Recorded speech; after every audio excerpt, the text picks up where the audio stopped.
السلام علیکم ورحمۃ اللہ وبرکاتہ۔ ناظرین، تصور کیجئے کہ حضرت ابراہیم خلیل اللہ کی قربانیوں کا کیسی آزمائش کی گھڑی رہی ہوگی۔ حضرت ابراہیم خلیل اللہ کے لیے جب نمرود نے دہکتی ہوئی آگ تیار کرائی تھی، ایک طرف نارے نمرود اور اس کے وہ چیلے چپاٹے ہیں جو حضرت ابراہیم خلیل اللہ کی آگ میں جلنے کا تماشا دیکھنے کے لیے بےتاب تھے۔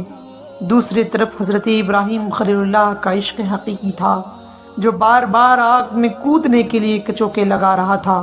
بالآخر حضرت ابراہیم خلیل اللہ بے دھڑک آگ میں کود پڑے اور خدائی فرمان یا نار کونی برداً وسلاما علی ابراہیم، اے آگ تو ٹھنڈی ہو جا اور سلامتی والا بن جا ابراہیم علیہ السلام پر۔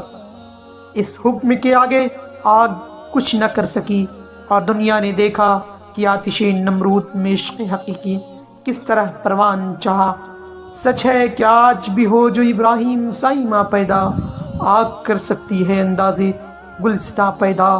پھر تصور میں لائیے حضرت ابراہیم خلیل اللہ کی فدائیت کا حکم ہوتا ہے، اپنی بیوی اور بچے کو سنسان وادی میں چھوڑ کر آؤ جہاں نہ آدم اور نہ آدم زاد ہیں، ایسا ویرانہ جہاں صرف چلچلاتی دھوپ ہے، نہ کھانا ہے، نہ پانی ہے، نہ کوئی قریب و عزیز ہے، نہ کوئی خبرگیری کرنے والا اور نہ کوئی راہ گیر، جہاں نہ اپنوں کا معلوم ہے نہ بیگانوں کی خبر ہے۔ حضرت ابراہیم خلیل اللہ خدا کا حکم پاتے ہی بیوی اور بچے کو جھلستی ہوئی پہاڑوں اور کھانے پینے سے خالی وادی میں چھوڑ کر آ گئے۔ یہ بالکل نہ سوچا کہ اس تپتی ہوئی وادی میں ممتا کی ماری ایک ماں اور شیر خوار بچے کا کیا ہوگا۔ بس خدا کا حکم ملتے ہی تعمیل کے لیے فوراً تیار ہو گئے اور حکم کو تجسیمی شکل دینے میں ذرہ برابر بھی تاخیر نہ کی۔ حضرت ہاجرہ علیہ السلام اور ان کے ننھے منھے بچے پر اس وحشتناک وادی میں کیا گزری، یہ بھی تاریخ کا ایک باب ہے جو حضرت ابراہیم خلیل اللہ کی فدائیت کا مظہر ہے۔ اس تپتی ہوئی وادی میں وہ شیر خوار بچہ جب دیوار کعبہ سے ایڑیاں رگڑتا تو ماں تڑپ صفا کی طرف دیکھتی کہ شاید کوئی قافلہ نظر آ جائے اور پانی مل جائے، اور کبھی دوڑتی ہوئی مروہ پر چڑھتی کہ شاید ادھر کوئی قافلہ گزرتا ہوا دکھائی دے، پھر بھاگی بھاگی بچے کو دیکھنے آتی کہ کس حال میں ہے۔ اس معصوم کو دیکھ کر پھر پانی کی تلاش میں صفا اور مروہ کا چکر لگاتی۔ جب امید کی کوئی کرن نظر نہ آتی تو بے قرار ہو جاتی، کلیجے منہ کو آنے لگتے۔ اللہ رب العزت نے حضرت ابراہیم خلیل اللہ کے لاڈلے اسماعیل ذبیح اللہ کی ایڑیوں کی رگڑ سے پانی کا چشمہ جاری فرمایا جو زمزم کے نام سے مشہور ہے اور اس وقت تک جاری و ساری ہے۔ اللہ اکبر! فدائیت کا یہ نمونہ اب کون پیش کر سکتا ہے؟ کبھی ایک امتحان ختم نہیں ہوا کہ دوسرا شروع ہو گیا۔ جب بچہ بڑا ہو گیا، بوڑھے باپ کو کچھ سہارا دینے کے قابل ہو گیا تو حضرت ابراہیم خلیل اللہ کو خواب میں دکھایا جاتا ہے کہ وہ اپنے لاڈلے کو اللہ کی راہ میں قربان کرے۔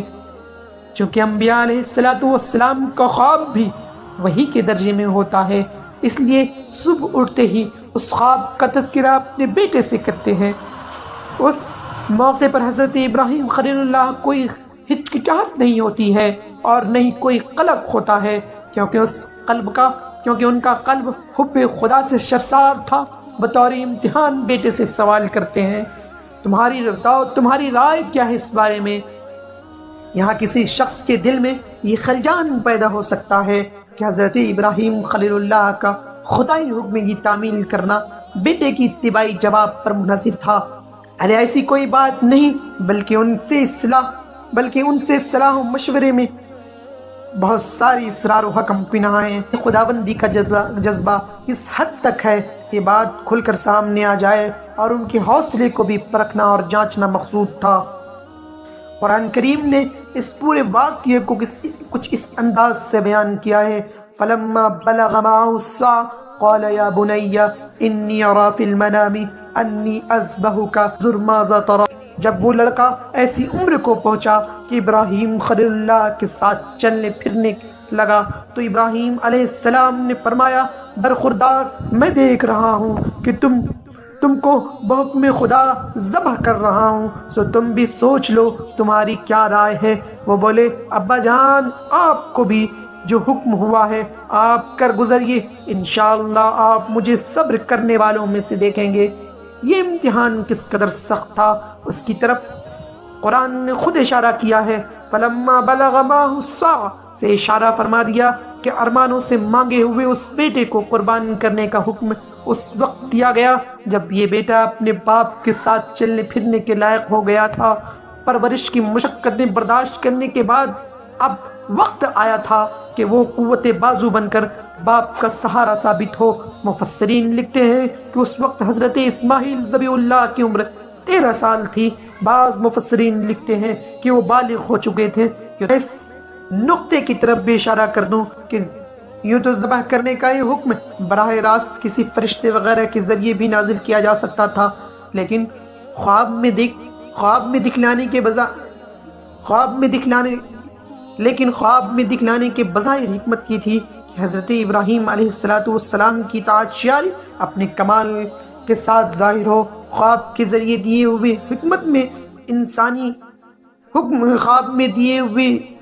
میں انسانی نفس کے لیے تعویلات کی بڑی گنجائش تھی، لیکن حضرت ابراہیم خلیل اللہ نے تعویلات کا اختیار کرنے کے بجائے اللہ رب العزت کے حکم کے آگے سر تسلیم خم کر دیا۔ اس امتحان میں 100% کامیاب ہوئے۔ قربانی کا یہ واقعہ جہاں حضرت ابراہیم خلیل اللہ کی فدائیت کا مظہر ہے، وہیں اس واقعے سے حضرت اسماعیل ذبیح اللہ کی بھی بے مثال جذبہ جانثاری کی شہادت ملتی ہے۔ اس کے علاوہ یہ بھی معلوم ہوتا ہے کہ کم سنی میں اللہ رب العزت نے انہیں کیسی ذہانت اور کیسا علم عطا فرمایا تھا کہ حضرت ابراہیم خلیل اللہ نے ان کے سامنے اللہ کے کسی حکم کا حوالہ نہیں دیا تھا بلکہ محض ایک خواب کا ذکر کیا تھا، لیکن حضرت اسماعیل ذبیح اللہ نے سمجھ گئے کہ ابراہیم علیہ السلام کا خواب بھی وحی کا درجہ رکھتا ہے، یہ خواب بھی در حقیقت حکم الہی ہے۔ جہاں چنانچہ انہوں نے جواب میں خواب کے بجائے حکم الہی کا ذکر کیا۔ والد گرامی کو یہ کہا کہ ابا جان جس بات کا آپ کو حکم دیا گیا ہے اسے کر گزریے، انشاءاللہ آپ مجھے صبر کرنے والوں میں سے پائیں گے۔ حضرت اسلام جب بھی چمکا ہے قربانیوں سے چمکا ہے، آج بھی قربانیوں سے ہی چمکے گا۔ اسلام کے لیے قربانیاں ہوں تو یہ شمشیر کے گھیرے میں بھی چمکتا ہے، اور جب قربانیاں نہ ہوں تو اپنی بادشاہت میں بھی مٹ کر رہ جاتا ہے۔ اللہ رب العزت پورے امت مسلمہ میں جذبہ ایثار و قربانی پیدا فرمائے، آمین یا رب العالمین۔